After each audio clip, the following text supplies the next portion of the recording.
Code breaching Sector 7! Guidance systems failing! Plasma cannons to full power! Shields are doing a major fade! We're going down. Yes, the planet has energon. Too much energon. Continued exposure to unaltered forms will result in permanent damage. Create alternatives based on the most powerful local creatures. Too much energon. Too much energon. Too much energon. Too much energon. Too much energon. Too much energon. I'm gonna pop a cap in your ass, kitty. Cheetor's like, Time to Cheetor, bust a cap, maximize. Maximal. Too much energon.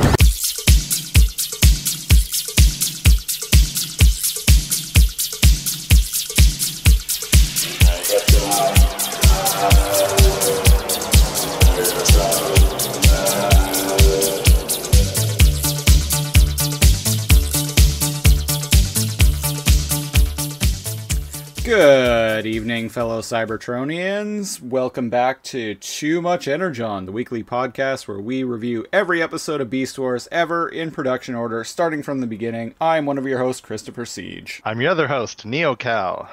What's going on today, Cal? Staying inside, eating fruit, contemplating why I haven't spent time inside better than just eating fruit and playing video games. Something we all do. A tale as old as time. Oh, God. Play any good video games lately? Let's see, play any video games. Civ 6, Dead by Daylight. Very nice. We gotta play that again sometime. We do. We really do. There's a new killer coming out. Oh, who is it? It's like a hunchback who, bounces off of walls and, injects people with needles or something. So Disney's The Hunchback of Notre Dame, then? Yeah. Scale version of The Hunchback of Notre Dame. I remember that motherfucker bouncing off of walls. Yeah, talking to gargoyles. It'll be a fun time. Yeah. Oh, can you imagine, gargoyles? The 90s cartoon? The 90s cartoon gargoyles, Goliath, as voiced by Keith David. Imagine him showing up in Dead by Daylight. And not even, made to look I fucking love that. Not even made to look all grimy and, as though he would exist within the world. Just straight up, a cel-shaded version of that character. Transposed into that world. He can, make replicas of himself in stone form, but he can also turn stone himself, so you don't know, and he could pop out of any of his stone copies. See, I'm already thinking of the possibilities. $1 million idea right here. So you're like, is that just a stone version, or is he in that one? Where's he going to come out of? No one knows. Listeners, if you're listening to us rant, Dead by Daylight is a video game where you play teenagers trying to fix generators while a killer roams around and hangs you on hooks. I mean, fixing generators is what teenagers do these days, I'm told. Fix the generators and escape the trial. That and something about, Fortnite dances. I don't know. Yeah. You know what they're not doing? Listening to this. Because they weren't alive when this was on TV. No, 24 years ago now.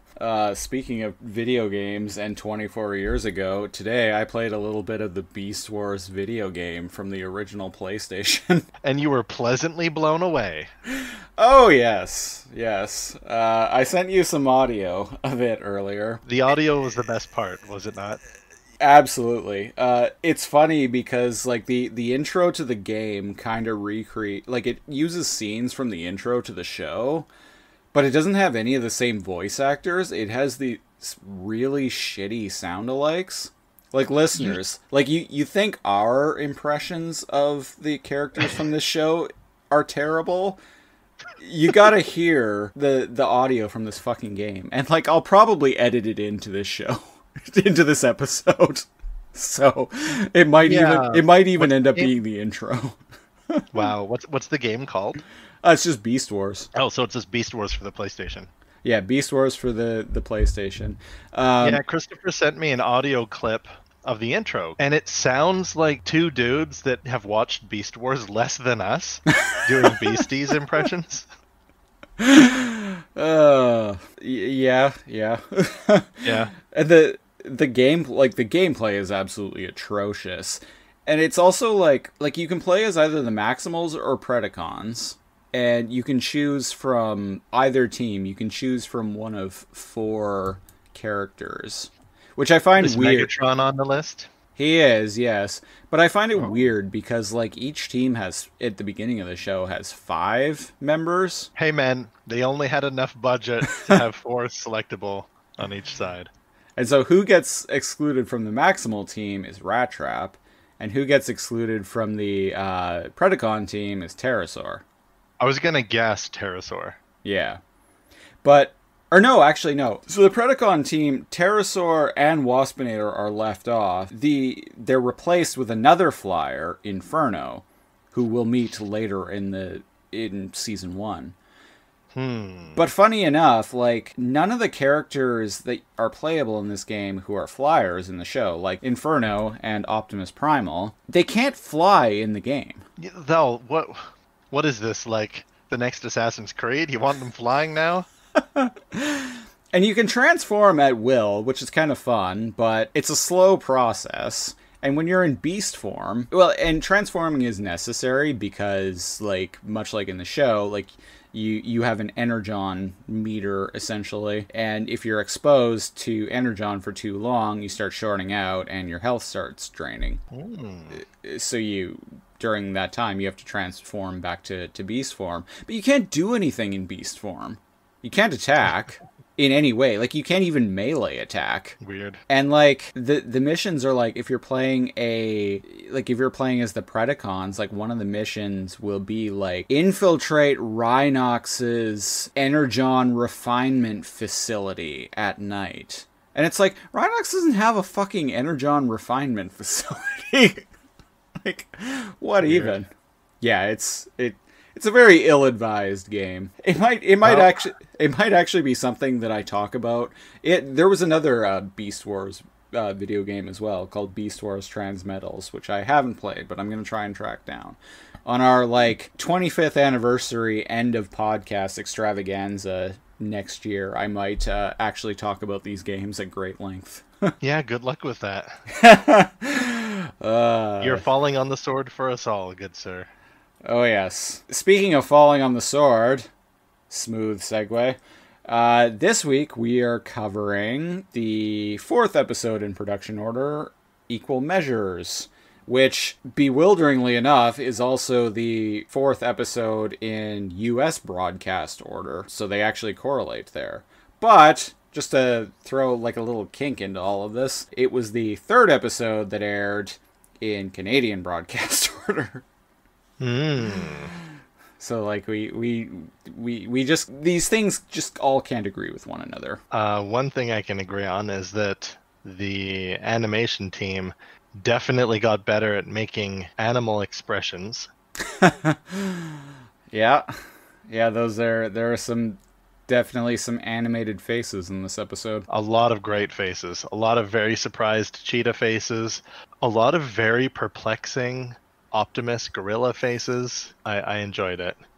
Well, you did speculate on a previous episode of the podcast that they chose a gorilla form for Optimus just so they could make his beast form face that much more expressive. And this episode proves it, because wow, does he have some faces. So we open to an aerial shot panning around a mountain, and there's some kind of lightning storm going on. And speaking of Optimus, we pan down and get a glimpse of Optimus scoping out this storm. And he radios the Maximal base and is like, Optimus to command center, scrub the mission. Looks like one extremely ill wind is blowing our way. I like how he said that. Yeah. Yo, team, we got an extremely ill wind coming our way. But he doesn't get a response, so he repeats himself and is like, Command Center, do you read? So clearly the storm is blocking his transmission. Yeah, I think Rat Trap was on the terminal, and he's like, I can't hear nothing but static. Yeah, so we cut back to the Axelon. Rhinox is like, any word from Optimus? And Rat Trap's just like, man, not a flicker. This storm's jamming up our comms worse than usual, and that's saying something. Something Rat Trappy, yeah. Yeah, something Rat Trap like. So They're also like working on some like items. yeah, so Rhinox is working on these things that kind of look like antennas. There's a bunch of them. There's like a dozen or something. Yeah, they're there's like little discs, but they expand into these like big spear antennas. Yeah. Yeah, so they're hockey pucks that turn into these big like antennas that are kind of, sort of, somewhat reminiscent of like the antenna that Doc Brown hooked hooked up to the DeLorean time vehicle in the original Back to the Future back in the 1955 timeline. I can't even really tell you what they do, even though I just watched the episode. Is it something about monitoring the Predacons? Or is it something about, like, monitoring energon? So the point of these devices was to create a long-range communications network that would be free of energon interference.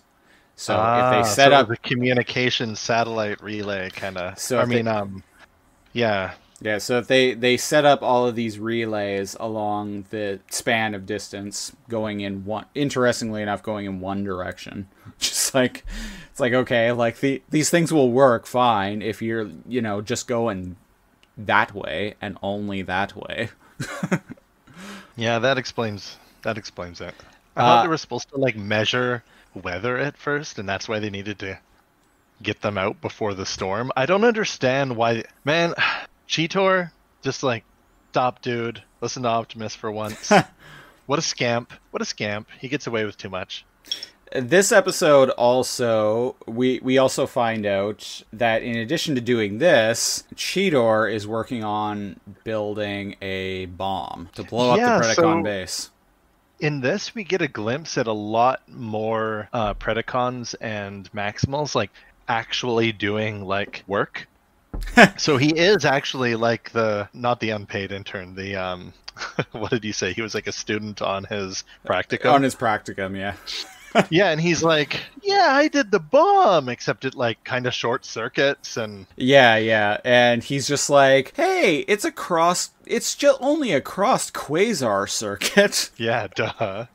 And he drops it, and Dinobot in his like rage of Cheetor's incompetence grabs Cheetor like by the neck and lifts him up, and like Homer Simpson like strangles him, like, you stupid kid. Meanwhile, the bomb is like rolling. Yeah, so the bomb like shorts out and falls onto the floor and starts rolling toward their like little elevator hatch thingy, which is just open for some reason. For bombs to roll down. And everyone's all like, it's gonna blow. But then... Quick, grab it! And then it falls down the hole, and they kind of, like, cover up, expecting an explosion. Yeah, and then, all of a sudden, the elevator rises, and there's Optimus in beast form, apparently having caught the bomb. And he's just, like, casually, like, tossing it up and down like a fucking baseball.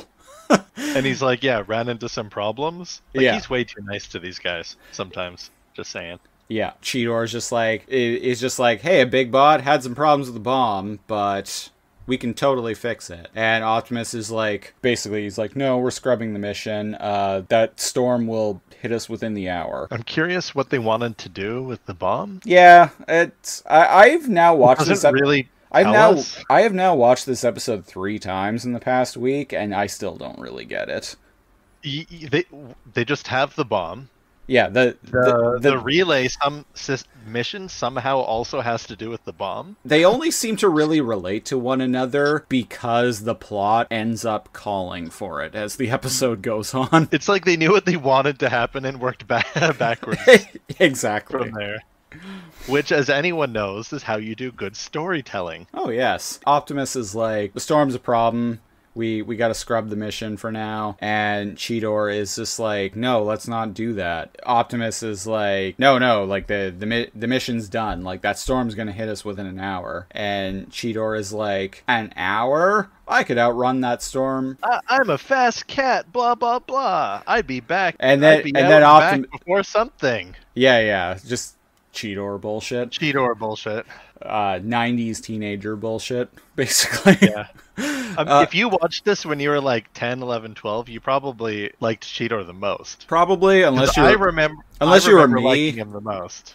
I was all about Dinobot and Megatron. I was all about like Cheetor and pretty much that's it. No, when I was young, I think I disliked Rat Trap when I was younger because my brother's favorite character was Rat Trap. And he's a sociopath, so by proxy, I had to not like Rat Trap. And clearly that hasn't changed much. Yes, much worse. But no, last episode I was like, I tipped my hat to Rat Trap. I didn't even say I hate him. And he has like 5 lines in this one, so it's hard to hate him when he doesn't do anything. That's fair. Yeah, so Optimus is like, no, we're not doing this. We're postponing this mission now. Cheetor, just out of nowhere, is like, I'm not just some little kid, you know. I can do this. Try having some faith in me for once. And Optimus... He says... He utters most douchey thing he's ever said. It is, but I also like it because it's me too. Kind of true, especially like given that out of nowhere Cheetor was like, "Try having some faith in me for once, Dad." So yeah, Optimus what does he say exactly? Optimus says, "As much as you'd prefer to think so, Cheetor, this isn't about you." Sometimes that's what you need to hear. And he's like, "I hate you, Dad. I'm going to my room to kill myself." And he like beast forms and like runs down the hall. And straight up goes to his room. Like a fucking kid. And he's just like there. Goes to his room. He's just like there, like chilling out on his bed in beast form. There's like posters on the wall of Matchbox 20 and Linkin Park. Pamela Anderson poster, you know. Yeah, a tasteful one with her in a red bathing suit. So oh right, Dinobot like comes to visit him. Yeah, so Dinobot shows up. He's like, "Come in." He's like, "Come in, come to chew my tail for fritzing that bomb." And Dinobot's just like, "No, I'm quite confident you could fix it, just like I'm confident you could beat the storm and plant those relay posts." And Cheetor's like, yeah, well, you're the only one who manipulative. Thinks so. He is. He's like, "Well, you're the only one that thinks so." And he's like, "Oh, nobody else could do this. You're the only one who could do it." He's really like fucking stroking his ego, and he's like, "Nobody's as fast as you." Yeah, and he's like, "You could be out and back in no time." He's like, "Do not mind, Optimus. To him, you are a mere child, incapable." Yeah, like a weird. It's so. I actually like kind of capable of. I actually kind of hated this scene, to be honest, because it's just so blatantly like manipulative to like almost gross to like gross levels. Yeah, he's manipulative multiple ways this episode, Dinobot. Yeah. And he's like, "You could probably go out and do it and be back without anybody noticing." And he's like, Cheetor, "Oh, but I can't." And Cheetor is just like, "What?" And pupils like completely dilate and his mouth just like drops open. And he's like, "But I can't. Optimus said I'm not allowed." And he's like, "Why don't you do it anyway?" What? What? And so he does. And so something Dinobot... He's like, "Thanks, Uncle. You're way cooler than my dad." And he runs off. Well, it's something Dinobot says in this scene that I kind of want to draw attention to that I never picked up on, that I never really thought about when I was younger, but watching it earlier, I was like, lol. Dinobot's like, "You have mapped every energon deposit within 500 meters. Yeah. Think about that for a second. 500 meters. 1/2 of a kilometer. Yeah. So he has mapped energon deposits within like a fucking 10-minute walk at a leisurely pace around the base. All around the base. And they've been there how long? A week? A month? 6 months? It's hard to say. Who knows? There's no real concept of time in this 500 meters. Yeah, you're right. And I'm like, but it's Cheetor. He could have done that in an afternoon. Yeah, exactly. It's like he spent like, 5 minutes just running around the base.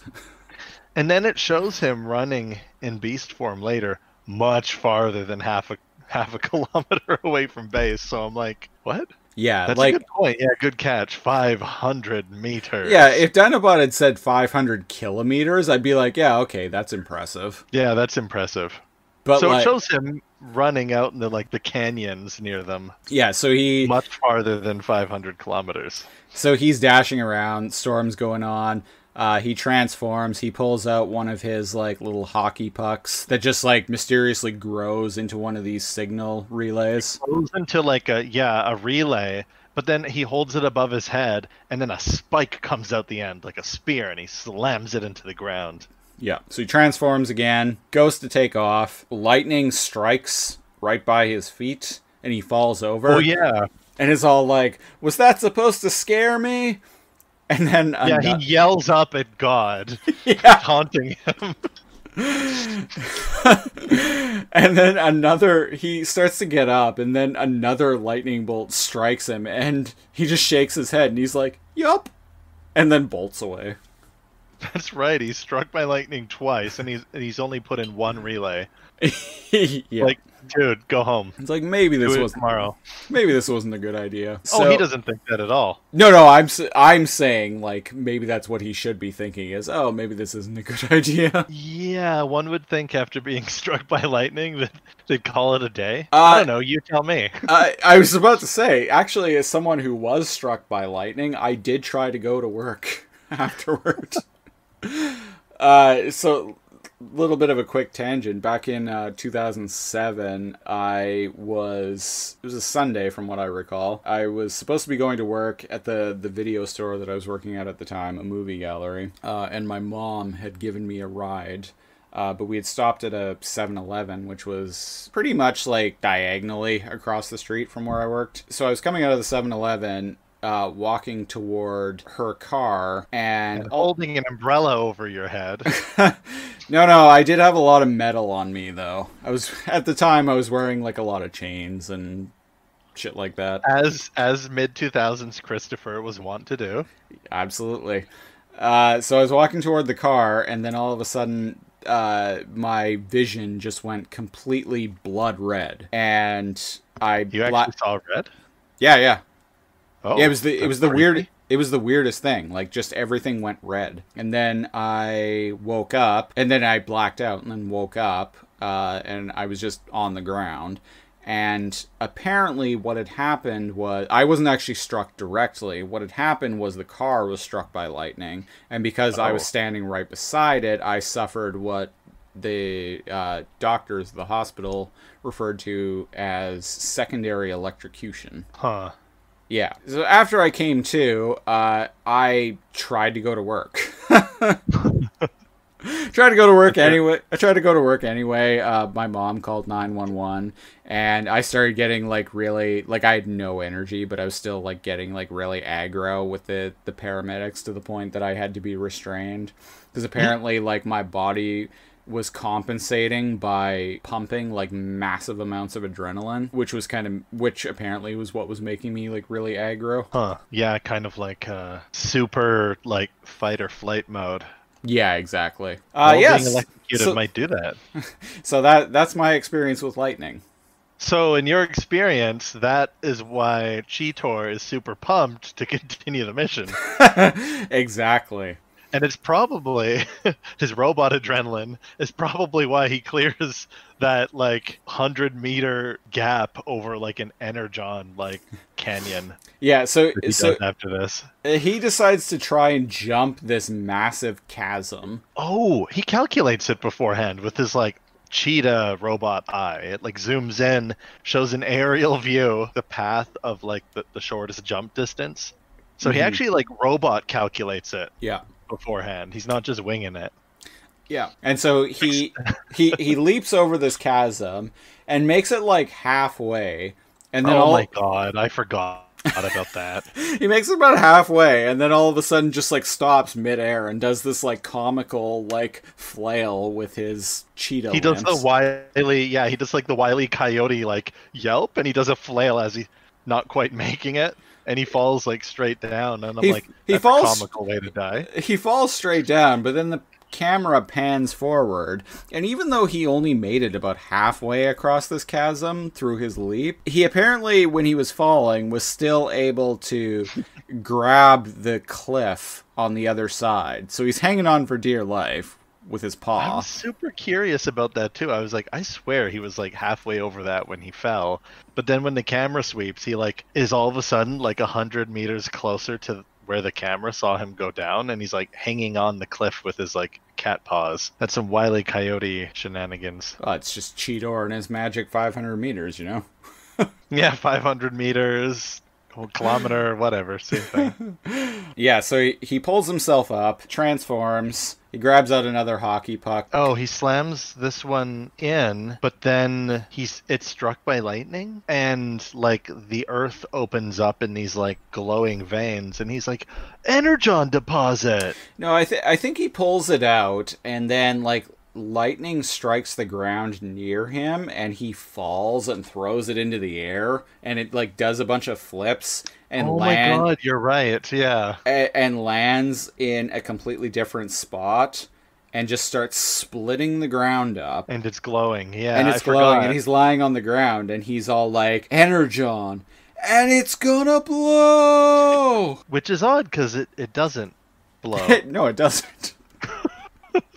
And he's like, and it's gonna blow. Cut to commercial. Very, very obvious cut to commercial. And then we come back, and it rewinds time a bit, and it shows him like it flailing through the air. It stabs in the ground. It's gonna blow, but he doesn't run. He like goes and tries to pull it out of the ground, which isn't working. And it doesn't work because it's like short circuiting because of the energon, and there's lightning, and he gets electrocuted, and he lets go, and he's like, "Oh, a tough guy, are ya?" And he kind of like cracks his knuckles or like spits on his palms, kind of thing, and then he like lifts up his like fists like he's fisticuffing. Do you remember that? Like he's like about to box. Yeah. He box does this like relay. shadow boxing thing. Yeah, come on, hit me with your best shot. And then he like grabs it. And then it does harder. And then it does. He grabs it, but this time harder. Oh, he's gonna get it. He's gonna get it. And then he's like, is he struck by lightning? There's a white explosion, and he's gone. Yeah. Lightning strikes it, and then we hear this like kind of whoosh sound. Yeah. Which is a sound that was actually reused from Reboot. It's a sound effect that I distinctly remember being in Reboot. So then we cut over to the Predacon base, and Pterosaur is there at a computer console in his like little pterodactyl form. Yeah, in his dainty ass like little pterodactyl form. It's fucking. Oh, this is the episode that I found something out. Not only is the Predacon base much bigger, because remember the Predacon ship was like a warship. Yeah. And the Maximal ship is an exploration ship. Yeah. So the size difference is apparent, but I'm like, how come they're all chilling in their beast form in the Predacon base, but they can chill as their robot form in the Maximal base? It's because like the bottom half of like the ship, it's like lava, like because it's over that like weird like dormant volcano. Yeah. And they don't have the energon suppressors on the ship. So they actually walk around and lounge around in the Predacon ship, mostly in their beast form. Oh, interesting. Am I wrong about that? Because they're using the terminals and stuff, and later, when Waspinator hilariously, like, carrying Scorponok, they're both in beast form. Yeah. And I'm like, oh... They don't have like energon dampeners in their base, so that's why their Pterosaur's like using the terminal in this like little like pterodactyl form. I actually really like Pterosaur in this. So Pterosaur is in his dainty ass like fucking pterodactyl form, looking at this computer console, and he's Predacon's like hovering pedestals that they use to get around their base. Yeah, they have these like floaty platforms. Hover carts, yeah. Yeah. It's like a hoverboard, but for two, you know? With a handle, yeah. It can fit two people. It's got a little handle that I guess you control it with. Yeah. But it's just a throttle. There's not like a joystick or any way to. I guess you move it with your weight. Yeah, that makes sense. It's like a bicycle almost. Sure, why not? A hover platform. Anyways, Sure. Yeah, they So fight each other. So there's and Pterosaur's like, oh, what's this? Maximal activity? But then it disappears. And he's like, should have known Maximals wouldn't be stupid enough to try anything in this storm. Oh yeah, that's right. He's looking at like a little scanner, and it has a maximal symbol coming towards the base, Yeah, which actually tips our hat to what is actually happening to Cheetor later on. yeah. And So then all of a sudden Cheetor materializes, just materializes in like, beast right form, on a console. just sitting on the console like it's a chair. He's in his robot form. Yeah, he is, yeah. Oh yeah, he is just like chilling out on the console. Yeah, he's just straight up like sitting on it with his back like against the monitor. Imagine, yeah. So he just teleported, and then the first thing he sees is like this like lava pit, terrible Predacon base with like an ugly pterodactyl right in front of him. Yeah, and he's all like, "Am I dead? Is this?" Is this? And Pterosaur is all like, "Welcome to the dark side." Yeah, he's kind of creepy and scary. Yeah, the dark side is something that a lot of Beast Wars fans have kind of retroactively named the Predacon ship, but it's not official. No, that makes sense. Yeah. You know what? Yeah, sure. I like that nickname. Yeah. The dark side. Because like the maximal ship is the Axelon, and that's They like, say it, yeah. Yeah, it's said numerous times, but the Predacon ship is never really named. So Let's call it the dark side. yeah, so the dark side. So Pterosaur terrorizes, and then Cheetor is all like, "Cheetor, maximize." Did that already. Yeah, that was pretty funny. And so they start shooting at one another, and Pterosaur is like straight up going gangsta style with his pistol, like wielding it sideways, just like trying to bust a cap in Cheetor's maximal ass. Yeah, when you're fighting up close like that, you just gotta turn it sideways, yo. Yeah, you None just of gotta them use guns like how you're supposed to use guns. I mean, I'm no expert, but You know, if Pterosaur had eye lasers in this situation, I'm saying. I'm surprised he So- doesn't. Me too, actually. So, and then they have this like a very like sci-fi like moment where Cheetor jumps on one of the hover platforms that the Predacons use to navigate their base, and they have like this like Okay, yeah, so that little tool. we're gonna see these things a lot. We're gonna need to come up with a name for these things. What about the Hoverboard, hovercart, terror board, Predaboard. I feel like that's close, but we're not there yet. Close. Okay, we'll think about that. Okay. We'll wait for it to just like when it happens, it'll happen organically. Terror board. So We'll find a better name. Anyways, they have a duel. we'll get there. Yeah, they have a duel, and So Cheetor ends up on one of these like hover platform things. They're shooting at one another, kind of just flying around. Who shoots Scorponok and Waspinator show up. do they show up before does Pterosaur get teleported first? Oh yes, he does. Yeah, so his platform gets shot by Cheetor. He kind of spirals and falls against like a And just lands like ass first, like right onto this console and monitor, and then he teleports away. he teleports away, and Cheetor doesn't seem surprised. He's like, adios. And that's when the image of, or rather the sound of Waspinator comes, and Waspinator's just in his beast form, carrying Scorponok in his beast form. You know, that's how the relationship between wasps and arachnids work. Yeah, they help each other out. The wasps carry the scorpions around, and the scorpions kill what the wasps need killed. Wasps do not need any help killing things. Anyways, and then they both terrorize. Yep. Oh, what a joy Cheetor being on the Predacon ship brings me. Like, it's so comical. Why is Also, that? we learn it's just this like comical, like the two idiots like Waspinator and Scorponok find like Cheetor, and Cheetor's not bright, but he's like the peppy kind of like teenage character. Yeah. And they have him outgunned at first, and I can't remember. He says something really corny, like when they shoot a hole in a vent. He's like, "That's my way out." Do you remember what he says? He says, "Thanks for the exit." Yeah. He's got a lot of good lines in this. And so he jumps into the vent in beast form, and he's running through the vent. Waspinator starts just shooting through the vent behind Cheetor. Yeah, but specifically behind him. Odd that they were so evenly paced behind him. Before that, I forgot. Cheetor defeats Pterosaur in a peculiar way. They're fighting. Oh. He can't really beat him in robot form. He changes into beast mode. He jumps at him, like as a cheetah. Right, because Pushes him off the... Pterosaur is all like, "I heard you were fast, kitty. You don't seem so swift to me."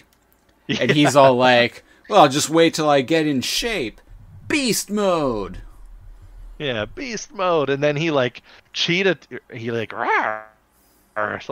pushes him off the hoverboard and onto the console, and that's how he beats him. And then he transforms back into his maximal robot form to fight the other two. And I found that interesting. The Maximals seem to embrace their like beast mode a little bit more than the Predacons, I've noticed. Yeah, and that is actually something that will get explored more in a later episode. One episode in particular. I just wanted to bring that little tidbit up before we continued. It's an episode I'm kind of eager to revisit as an adult because it was one that I did not like as a kid. So I'm kind of curious as to what I'll think of it now. But double down on the hate. Perhaps. So yeah, Cheetor was an event. Yeah, Cheetor is an event. Waspinator is behind him. Missiles. Yeah, is shooting his stinger missiles into the vent. Scorponok shoots a missile. This is great. Shoots a missile in Before front he of shoots Cheetor. the missile, he like uses predator vision and can like X-ray vision or something, and he sees Cheetor running through the vents. So I'm like, oh, cool. And so he's got cheetah vision.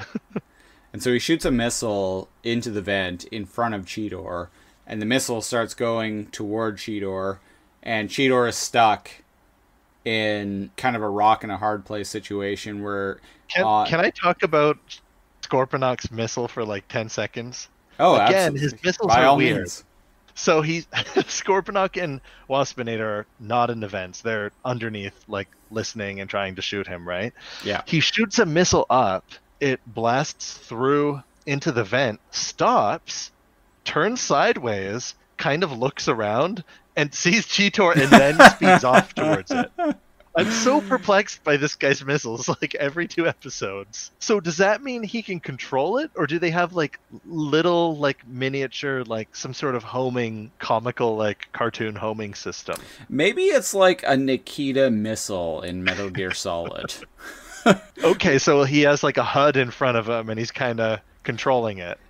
Yeah, so it's like you press the button to launch the missile, and then you have to hold the triangle button, and then you'll go into a point of view shot and see what things from the missile cam. And if you let it go straight, it starts to speed up. I gotcha. Yeah, exactly. Wow. You know what? Yeah, let's go with that. Because it does. It goes up. It completely stops, despite the fact that it has a little jet. They're self-propelled missiles for the listeners. But they obviously watched it with us because no sane person wouldn't be. And I just like the dialogue. Don't care for the show. I know of at least a couple of people who are listening to this podcast simply because they like me. Well, good. Tell your friends. That's not a knock against you. It's just like these are people that just know me and not both of us. Like, who's this other guy? And so like they're specifically just listening to the podcast like just to support me. Okay, well, but not actually knowing anything about Beast Wars. You two guys, there's a missile and it's self-propelled. It's got a little like exhaust behind it. I think they're girls. They're girls actually. Oh well, you two folks. There we go. Yeah, guys is supposed to not be unisex anymore, right? I don't know. Anyways, the missile. You two humans. You two Hey, we don't we don't know that. Friends of Christopher. You two friends of Christopher. The missile stops. Like this whole episode is very Wile E. Coyote, and it like turns sideways, looks around, sees Cheetor, and then speeds down the vent. Spoilers for the end, but I actually don't like this episode that much. I did when I was a kid, but watching it now, I'm like, eh. And like you said, he looks behind him and he sees like Waspinator's little like hornet bullet things coming through behind him, and he sees the missile in front of him. I can't remember. He says something Cheetor like. Yes. You remember what he says? Not at the moment, no. Says something like, "Oh man, it looks like I gotta choose between being shredded or being roasted," or something like that. Being shredded or being pretted. Shredded or pretted. That should be. That's gonna be my slogan, ladies and gentlemen. Shredded or pretted. Oh man. Until I find a better one. And so what does he end up doing? Oh, he looks at the missile and he's like, well, no. He looks behind him and he's like, I'll take a chance with Waspinator's like bad aim. And he like tries to time it, and by jumping in between Waspinator's shots, he gets hurt a little bit, keeps running, sees like a big ventilation fan. Yeah, he leaps over. He successfully leaps over one of Waspinator's stinger bullets and transforms in the process in yet another shot that is in the intro. Oh, I don't think it's in the shortened American intro, but it's definitely in the extended Canadian intro. excellent. So Yeah, he transformed just so he could slam into this giant fan. Yeah, Does he have more HP in his robot form? probably. He is bigger. And then comically, like one of his like little pointy like Cheetor eyebrow helmet things kind of like slinks off to the side. He's like, "Oh man." So, when he jumps over one of the Waspinator's stinger bullets, one of the stinger bullet, the missile that he was fleeing from is still coming toward him, and one of the Waspinator stinger bullets hits the missile, and it explodes, and it sends him flying, hurling forward, and shoots him out of the vent. And then he lands on, I think he lands on another one of these, like, hover platform thingies. No, he lands in like a separate part of the ship where there's like a terminal. Oh, okay. He just kind of, it's like a circular room. Mm. And it's circular for a reason. Remember, folks, think of funny scenes and then write backwards. Because remember the missile? Yeah, we'll come to that part later. I think that's when it like commercial breaks, and when we come back to the Maximal ship? Yes, Pterosaur shows up at the Maximal ship, having been transported, and he... Oh, that's right, yeah. Yeah, and nobody's in the control room. No one's on the bridge of the Axelon, and Pterosaur is just, like, looking around. He's like, well, where'd he go? Where'd I go? Which was a line. He's endearing this episode. Yeah, it was a line. Like, it's such a stupid line. But, like, it made me laugh so much earlier. Where'd he go? Where'd I go? I hope he's more the comic relief like that in future episodes, because I enjoyed him in this episode. I enjoy Pterosaur in general. And so he is greeted by Dinobot, who is in beast form. He is like, I think he says something along the lines of, "Welcome to enemy lines, my former comrade." Yeah, and Pterosaur is like, I don't know, calls him like a traitor or something like that. Yeah. Welcome to enemy lines, former comrade. Yeah. Because Dinobot is, as we have learned, communist. Yeah. Yeah. So Dinobot. Oh, right. Yeah, they kind of like begin. He maximizes. Yep. And they go to fight, but like they don't fight with their weapons. Like Dinobot, like he's much bigger than Pterosaur. Just like wraps his like hand feet like around like Pterosaur's puny like little skull and neck. This actually reminds me, there was a shot earlier where Optimus expressed hesitation over detonating a bomb near the Predacon base because it could ignite nearby energon deposits. And Did he say that earlier? He did, yeah, and I'm just remembering that now. Okay. But there was a shot where Dinobot is in robot form, and this was way earlier in the episode, but he was holding the bomb, and it's a really cool shot where he's like walking toward Optimus, and he has like his shoulders out, and like he's got these like really big, like massive, like almost human looking biceps, and and he's just like, and what does it matter if we blow a little energon? Maybe it'll take a few Predacons with it. That is the goal, is it not? Oh, right. The little... Yeah, and it was a cool shot of, like, Dinobot, like, kind of just, like, marching toward Optimus. And then Optimus is like defeating them doesn't mean we have to annihilate them. You seem to have trouble understanding that. And that's the fundamental...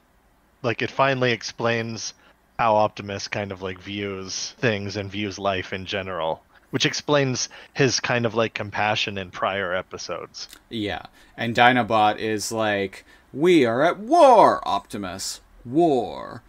If the situations were reversed, Megatron would spare the base and annihilate us. Which I'm like, when he said that, I'm like, yeah, honest, like in this kind of situation, that seems like the smarter thing to do. It's like, destroy your enemies and then steal their technology and see what you can do with it. And it feels like the Axelon is like closer to being space ready than the dark side. It is, yeah. Which is a thing that will come up in a future episode. But yeah, so going back. Oh yeah, Pterosaur is being manhandled by Dinobot, and I think it's Dinobot is the one that stops them like fighting, and he's like, wait a second, because Dinobot is like he saw, I think so, did he? Yeah, he saw a Pterosaur. He was in the chamber when Pterosaur like teleported in, or he just walked in. I'm not quite sure. He did. He's like, could it be some sort of miracle of the storm, the energon, and technology have all conspired together to create a transporter? Why the fuck not?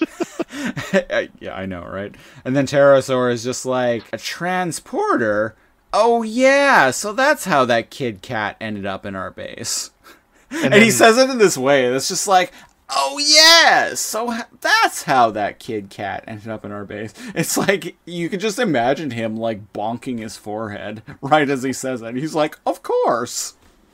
Oh yeah. It all makes sense now. And also revealing, like, Dinobot is very good at getting information and manipulating people.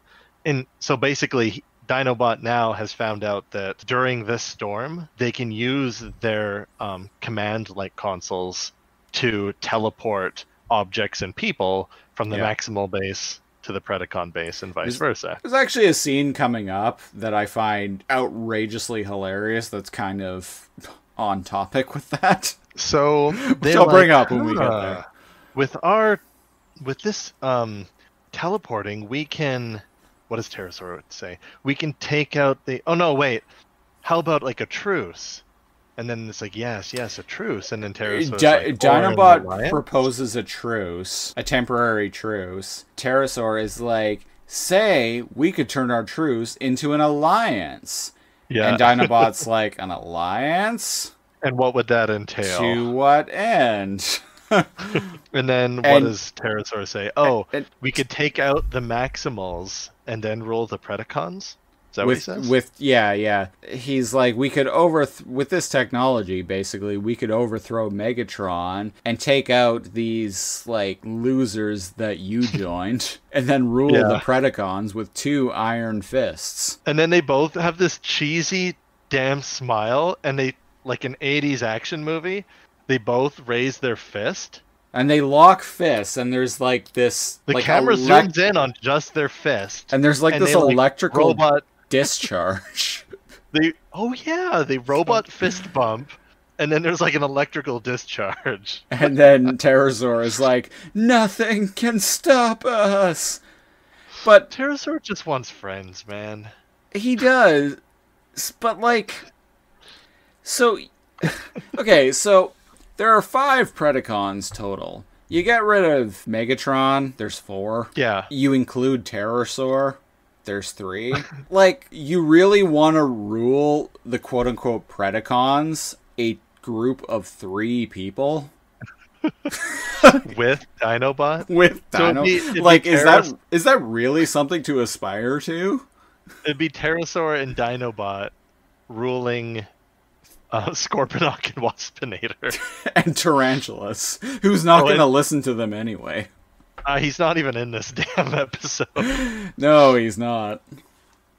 He's in, as we'll find out soon, he's probably in his lair. Yeah. Creepy bastard. So anyways, man, yes, team up with the traitor, Pterosaur. That's why I'm like, he just wants a friend. He has no friends. Who are his options? Like, Tarantulas is like intellectually like way out of his league and just creepy. Like, Tarantulas is creepy, and Yes. and evil and like smart and just gross. Waspinator's an idiot. Scorponok is an idiot. He wants a friend, and he's like, "Oh right, traitor. I suppose I can trust you to be my ally." So yeah, that in my mind, I'm just like, oh, Pterosaur just wants a friend. I forgot to mention, when Cheetor fucks off into the vent and the whole explosion happens, Scorponok is like, Oh yeah, he went into the vent! You'd better report this to Megatron. yeah, and Waspinator is like, no, you're second in command. And Scorponok is like, so make it an order. yeah, and he's like, oh, report this to Megatron. You're second in command. And he has this surprised like look on his face, and he's like, yeah, so that's an order. Yeah, I that popped up into my head too when we were talking about this bit, and I was like, oh man, I missed my chance to do the only Scorponok line in this. No, he has another one right before shot by himself. Right. Oh yeah. Get out of the way! Get out of the way, you! Get out of the way, dumbass! So what are we? Oh fuck! Where were we? Dinobot. Dinobot is like just in his like raptor form, his beast mode, like walking around nonchalantly in the maximal base with Pterosaur in these little like almost like Jeffries tube type things. So Star Trek term for anyone who doesn't know that, but like Jeffries tubes are like these little kind of like crawl space hatches in the ship, basically, that are designed pretty much for maintenance, and that's kind of what this looks like. So Dinobot's walking around in beast form, and Pterosaur is hopping. He's hopping. Like he's also in his beast form. And he's just like hopping awkwardly. Poor awkward Pterosaur. And you could tell the animators didn't really know how to like make it look cool. And Dinobot is just like, so you just activated the console, and then the transportation happened. And Pterosaur is just like, and they come to this like circular like bubble hatch that kind of looks like the one of the like belly guns of like a World War II bomber. Yeah, I think it's like a trash jettison pod. Yeah. So they get to this thing, and Pterosaur is just like, yep, I just press the button, and that's all there is. Nothing to it. You got it, boss. Nothing to it.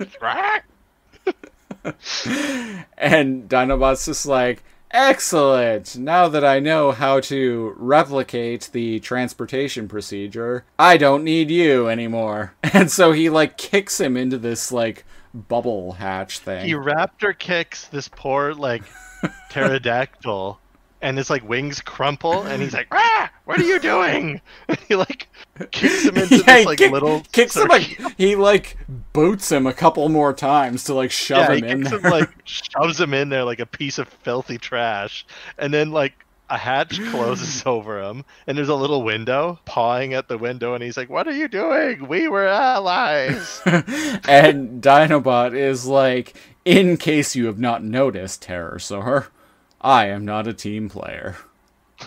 And then he pulls this switch, and Pterosaur's just like, no, and then gets sucked out, and then comically like launched out of the ship. Yeah, he gets comically launched out, like it's a jettison chamber, I guess.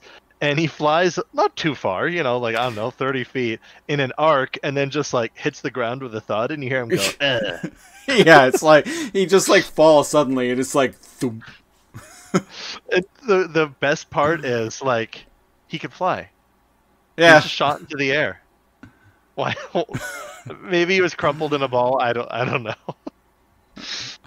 This is a pterosaur. This is an episode with pterosaur highs and pterosaur lows. Like, he saves the day, and he also gets shot out of a garbage chute. So we go back to the ship, and then Dinobot's walking away, and he like kind of seconds later. He tilts his head to the camera and like open mouth like smiles. And like kind of like looks at the camera, and like his mouth goes agape. There were Like he just looks so satisfied with himself in this moment. There are multiple times when characters wink at the camera in this episode. Maybe just Cheetor. I don't know, but yeah. Like, and then all of a sudden, Optimus is there, and he's like, "Dinobot, what's going on? The survey posts were missing, and so is Cheetor." And Dinobot's just like, "Oh, so that's what Cheetor was doing out there." And Optimus is just like, "What are you talking about?" And he's like, "I overheard a Predacon communication about the storm causing a teleportation incident. He was teleported inside the Predacon base. He has surely been destroyed by Megatron." And Optimus is just like, "No!" Yeah, he's like a little bit scary. Yeah, he just immediately like rages right there. And then Dinobot like capitalizes on this by being like, "Megatron, I can't quite remember, but it's like, Megatron isn't like you. He would have surely destroyed our friend. But now that we know that we can teleport things to the Predacon ship," and then he like mentions the teleporting the bomb that Cheetor was fixing. He's like, "We can destroy the Predacon base once and for all." And Optimus is like, "How?" Yeah, because he's like assuming that Cheetor is dead based off of Dinobot's word. So he's kind of like been manipulated by him to doing something Optimus wouldn't normally do. Yeah. So now he's like, "How?" And that's when they decide to. I think we jump back. It's commercial break, and then we cut back to the Predacon base. A very hilarious reaction shot by Optimus when Dinobot proposes beaming the Cheetor's bomb into the Predacon base. 16 or so like minutes in, he's got this like angry ape face. I love it. I sent it. We both sent it to each other. Wait, like without even realizing. So for the listeners, I thought the this image was so hilarious that I decided I was gonna take a screenshot of it, watching it on Tubi, and make it the episode artwork for this episode. And right as I was in the middle of doing that, Cal sends me a screenshot of that exact same thing, being like, basically, this fucking face. And it's 16 like 04 or something like that. Somewhere around and there, Optimus just looks like more pissed than like. And again, remember what I said like the first episode. I bet you they made Optimus a gorilla so they could like have more human like facial expressions. And boy, their expressions in this episode, that was great. Yeah, we were both thinking the same thing there. So we're back at the Predacon base now. Cheetor. And Cheetor is hacking. He's hacking into the Predacon console. Yeah, he's hacking the Predacon internet. Predacon net? Predanet. Predanet? It's a work in progress, people. That's no, that doesn't work for me. That's bad, actually. That sounds like the actual internet. Terror net. There we go. There we go. He's hacking into the terror net, and he's like, "Oh, time to." Oh, they've been like mapping like the energon vein underneath their base, and he kind of like he's like enhance, and the energon vein. He's basically like, oh shit, the same energon vein runs under both bases. An explosion at either base would destroy us all. I gotta warn Optimus. Make copy. And he just says make copy, and then the computer ejects this like 3.5-inch floppy disk. Because this is fucking 1996, people. So even though they're future, man, could they not have like put it on like a memory chip or memory stick? No, it is like an exact replica of a 3.5-inch floppy. Like not even a fucking CD-ROM. No, which existed. which they even had a giant gold disc earlier. Anyways. So he ejects this that. 3.5-inch floppy and pulls it out and is like, I gotta warn Optimus. And all of a sudden, Scorponok is like, there he is! There he is! Stay still, you little slippery bugger! So Scorponok launches a missile at him, and then Cheetor just starts running circles around the room. This is why earlier I was like, no, he's in a circular room. Right, right? Yes. So he starts running circles around the room, and then Scorponok's missile is chasing him down. and he does a few laps. This is hilarious. Like you said, he does a few laps, which means he's running just as fast as the missile, right? But Scorponok and Waspinator are blocking the only entrance, but they're just watching.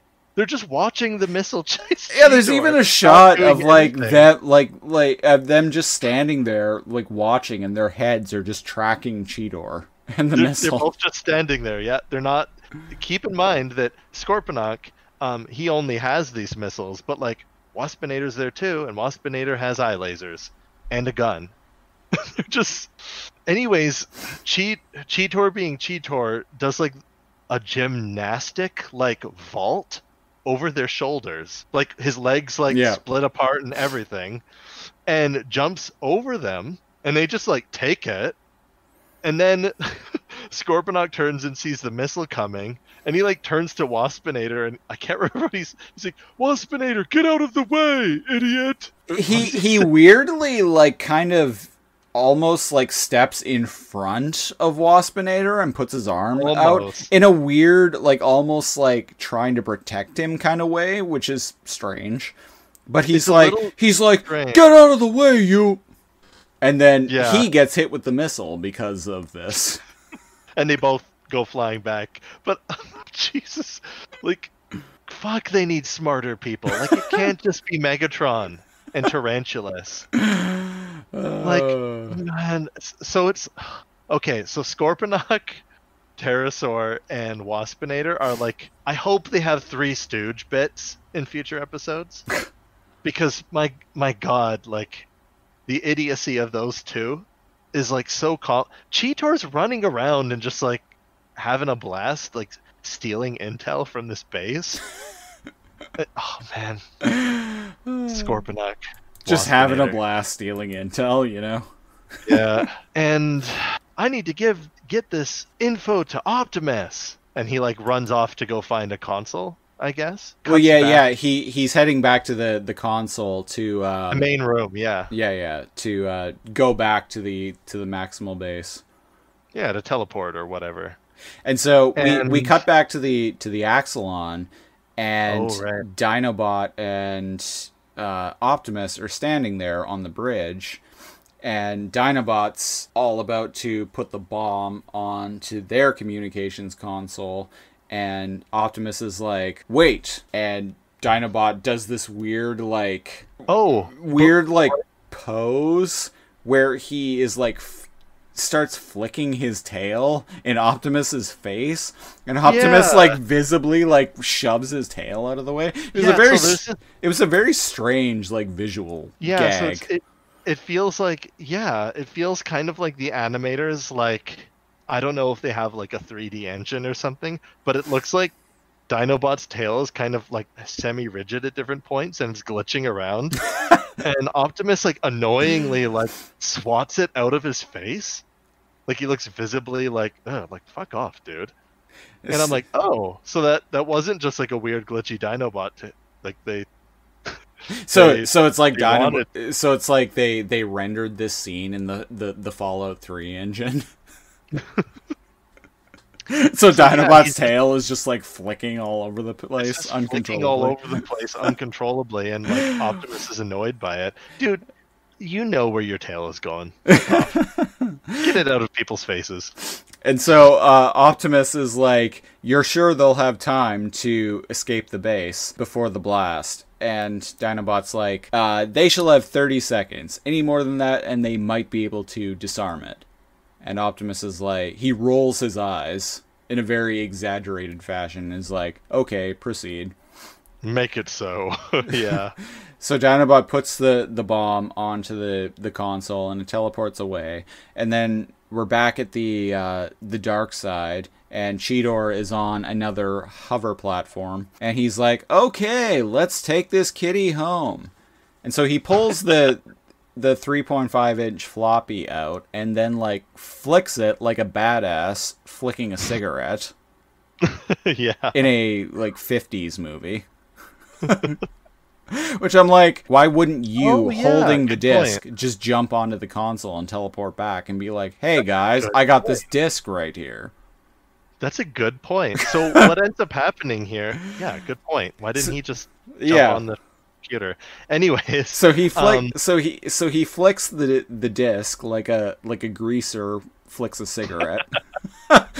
Hey, and then much to both sides' surprise, in the Predacon base, the bomb teleports. Yeah, so the disc teleports away, and it's replaced. Yeah, and it's replaced by the bomb. And he's like jumping gyros. It's the bomb. Yeah, he does say that. It's the bomb. And then who shows up? Megatron and we cut back to the Axelon. Pterosaur? We cut back to the Axelon, and the disc is on their communications console, and Dinobot's like, what is it? And Optimus picks it up, and he's like, a data disc. And he smells it, and he's like, it has Cheetor's scent. He like gorilla sniffs it, and he's like, it has Cheetor's scent. And I'm like, what? So he inserts it into the computer, and he's like, play this now. Which I'm like, who is he talking to? The computer. I suppose. So then we go back to the Predacon ship, and the bomb is there, and Megatron and Pterosaur show up, and Megatron's like, Pterosaur, disarm it. That's right. And Cheetor is like, there's no time. And Pterosaur is like, he's right, it's anchored down and gonna blow in 20 seconds. And Cheetor's like, I can release the anchors, let me at it. And Megatron's just like, And Cheetor is like, come on, you'd rather be vaped? And the bomb is counting down, and it gets to 10, 9, 10 seconds, 8, and Megatron's like, do it. And so... Also, I just want to say, Megatron's been more supportive of Cheetor. He's kind of like a cooler stepdad, just in this moment. My partner pointed that out. Just in this one moment. Yeah. He's like, as do it. As stepdads tend to be. They're cool in like one moment. Wow. You're not wrong. But he's like, yeah, do it. I mean, personally, that's my take on dads. Period. But yeah. And he like pushes like violently, like sweeps Pterosaur aside. And then he says the line, he's like, come on, remember, he says to the bomb, he's like, come on, remember me, old Bumblefingers? Bumblefingers? And his finger like splits off into this like cyberpunky, like very miniature, like kind of like multi-tool thing. Yeah. And he uses it to like sawed or something and then cut like a wire. Yeah. And that releases the these like little tripod anchors that have it locked to the console. And we're at like 4 seconds now. Yeah. And he grabs it and he tosses throws it up into in the air. Pterosaur is right above him, transforms into pterodactyl form, and then grabs it with his little pterodactyl feet and flies it into the air outside of the base, and then throws like it. Batman. And then throws it. Sacrificing himself. And the thing explodes, and then catches him in the process. Thank so when God that the ceiling opened up. Yeah. Because I was not aware that the ceiling could open up or that it was even exposed up until just that moment. Because I was like, well, what are they going to do with it? Throw it like 10 feet? But no, the ceiling must have like a hatch or something. Although, Pterosaur like tosses it. Although, the floor of the base is lava. Is lava. You could just throw it down. Could you? Or would that make the volcano erupt? Well, it would just melt the bomb. We don't know that. So it wouldn't it wouldn't explode because like the detonator itself would just melt. Well, I don't want to get into like fancy scientific talk or whatever, but remember, lava isn't like liquidy. It's like molten like rock. Yeah. So it actually kind of just sit on the top and for a few seconds, and then by then the timer would have been up, and then it would have blown up. That's fair. Just saying, just saying. It probably just like sit on the top and sizzle for a few seconds, and then blow up. Catch fire, and then explode. Yeah. But yeah, Pterodactyl pulls like a Batman move from doesn't he take a bomb out of like the last movie? What happens? Something like that. And the Dark Knight Rises. Yeah. Doesn't he like grab the bomb and like fly off in his bat jet, and like they see the nuke go off and they're like, oh, so brave, he sacrificed himself. Yeah. And then like 30 seconds like later it shows him like fine dining in Italy. Anyways, I actually liked how that movie ended, honestly. Yeah, I'm fine with that. He's let the dude retire. Let the dude retire with Catwoman. I actually would have The Dark Knight Rises. Spoilers for an 8-year-old movie, folks. As we talk about a 24-year-old show on a podcast. So yeah, Pterosaur tosses it up, but he's caught in the blast, and he goes, "Rah!" Like, yeah. He does that a lot. And then we're back in the base, and Megatron is like, "And now for you." To Cheetor. And he jumps on the console. And he's like, sorry. Not today. Sorry, this cat's got a scat. And he transforms and jumps onto the communications panel and teleports away, and Megatron like shoots it and destroys it. Oh yeah, he shoots it with his like robot purple laser, destroys another console. They've got a lot to destroy apparently, and then which like they are they are marooned on a primitive alien planet with no technology or refined resources to speak of. You'd think they wouldn't want to trash their electronics because like they're not going to be able to fix them. They trash a lot of their own base trying to get Cheetor. At least 2 consoles in this. So, and I didn't get this, sorry. but like we go from here, we see Cheetor traveling. Don't forget, comically, Megatron's like, ugh, after Cheetor like teleports away on the console, and then Pterosaur's like crispy, limp body slams onto the console. And he's like, slag. Slag. And then like passes out. And so we see saving everyone. And so we see Pterosaur on his way back to like via this like energon lightning. Oh, Cheetor. Cheetor, yes. On his way back to the maximal base through this like transportation network, Running the energon circuits. Yeah, but for some reason, this time, he's blowing up the relays on his way back. Oh, is that what? That's what was what's happening? That's what was going on there. Like, as he was traveling back to the maximal base, Right. him like moving through the energon network or whatever was destroying the relays. Oh, And it's so like implying that they can no longer do this teleporty trick again. Yeah, but it's like, why? Why now? Why? Yeah, why now? Did it have a limited number of teleports? Is it because the communications console in the Predacon base was destroyed? Maybe? Is it because Maybe? the storm was over? Maybe? Is it because Cheetor became Lawnmower Man and psychically and he knew that this technology was too strong for either side and blew them up as he was returning back to base? Maybe? Is it because Batman took Bane's bomb and flew it out into Gotham Harbor? Maybe? Any one of those is just as likely. Any one of those is equally as valid, because this episode doesn't explain why it happens.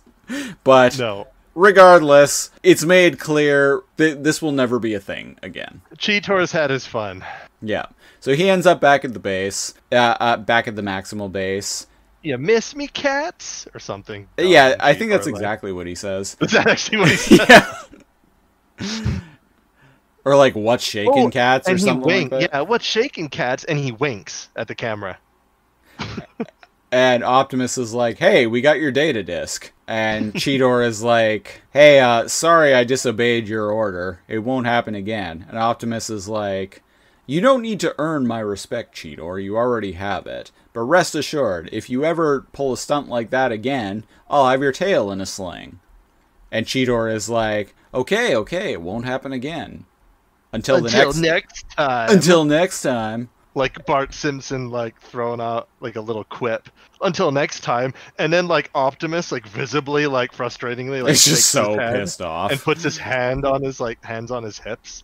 And then everyone else starts laughing, and then he eventually laughs along with it. And Oh, Rat Trap is here. Yeah, Rat Trap starts laughing, and he says his like one Rat Trap line this whole episode. And Rhinox is like laughing too, and then eventually Optimus, Dinobot like groans because his fun was ruined, and he like walks off down a hallway. And like Optimus has this like this is another good still if you're looking for a screenshot. He has this creepiest, weirdest, funniest like ape smile. He's just got this like very perplexing like smile across his face. That Cheetor, am I right? oh, that darn cat, I tell ya. What are we gonna do with him? This episode is all over the place. Yeah, this was an episode, like I said earlier, this was an episode that I liked a lot when I was a kid, but not that big of a fan of it. Watching it now. I liked it. I liked it had its moments, but after coming off of, say, last week's episode, which I think is actually really strong and actually holds up really well, this one's a little bit of a letdown, I think. It's not a competition, man. Everything's a competition. Life's a competition. Oh, shit. Well, we got to, like I said earlier, we get to see the highs and lows of Pterosaur. You know, he tries to make the best friend. His best friend betrays him. Gasp. It was the person that betrayed the Predacons in the first episode.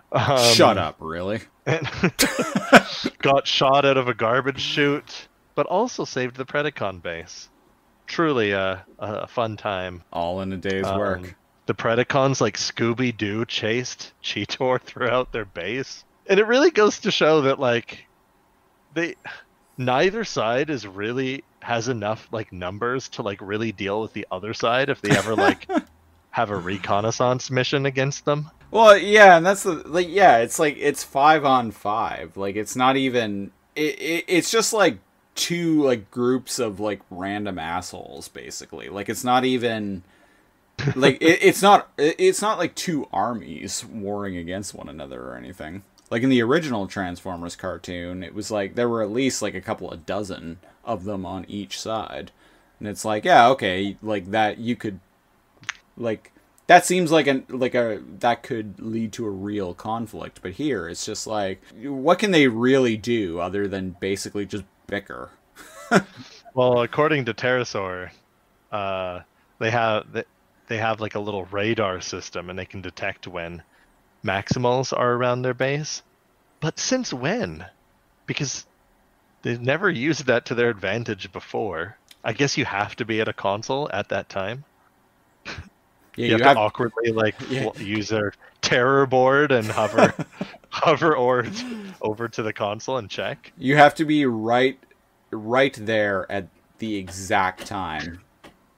Oh yeah, and it doesn't even record it. It's live feed, and that's it. It's live feed, so like if you're not there when shit's going down, then you're kind of SOL.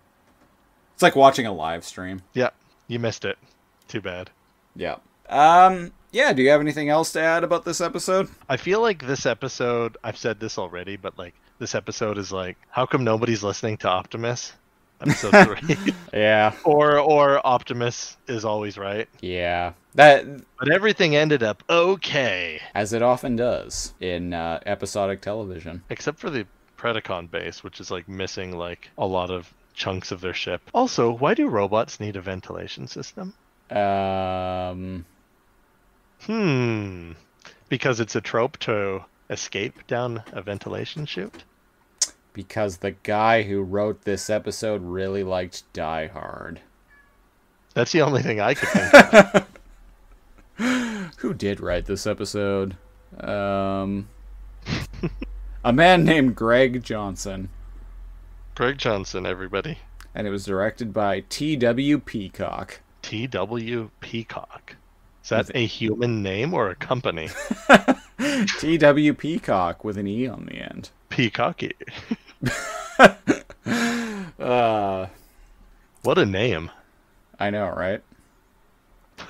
I just imagine somebody with like a beret and those like circular like sunglasses and like a tiny swirly like French like mustache in like one of those director chairs that like swivel around, and he's just got like a megaphone and he's yelling at people. And for some reason he has a giant feather sticking out of his mouth. Like he's just like chewing on the end of a feather. And then as the camera focuses, he's actually just a giant peacock. He can't even speak English. So he like he like grabs the back of his head and like unzips his man suit, and he's just a giant peacock underneath. It's just a peacock.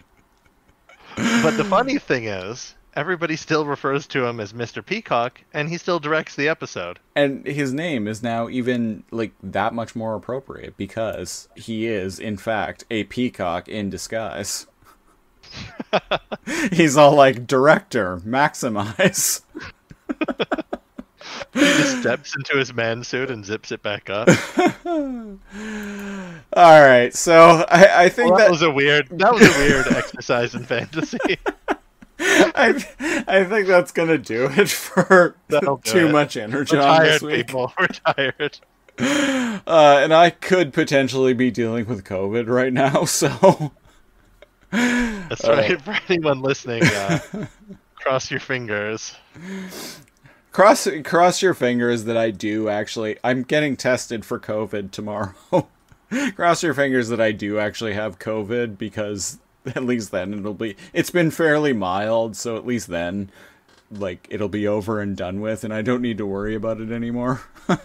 And then you can go and donate your like immunoreceptor blood or whatever. I don't know. I don't think that's how it works. That's science. It's science. I don't know how the science works. It's weird. They like put a needle in you and take out some antibodies, and then they directly inject the T virus into your neck, and you become X-Man. and then you hook up a computer to a Barbie doll during a lightning storm, and then lightning strikes the roof of the house, and suddenly you get this bodacious babe in a bikini who appears. And then the weird science intro starts playing. Okay, everybody, have a good night. Okay, so we're gonna end this episode. We will be back next week with episode 5 in production order, which is Fallen Comrades, where the first stasis pod crashes on the planet. Oh, Fallen Comrades is the next one? In production order, yeah. It was 7th in U.S. broadcast order, and it was 6th in Canadian broadcast order. What episode is The Web? The Web is 6th in production order. Oh, it's right after. Okay, I remember that one. Yeah, All right. So we'll get to that in a couple of weeks. Woo-woo!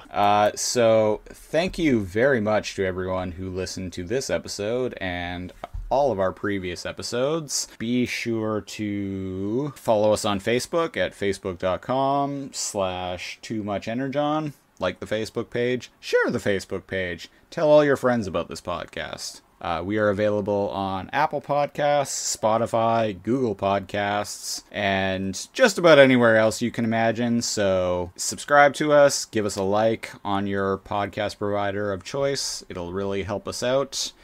And yeah, I've been one of your hosts, Christopher Siege. I'm your other host, NeoCal. And until next week, Beast Mode! Beast mode!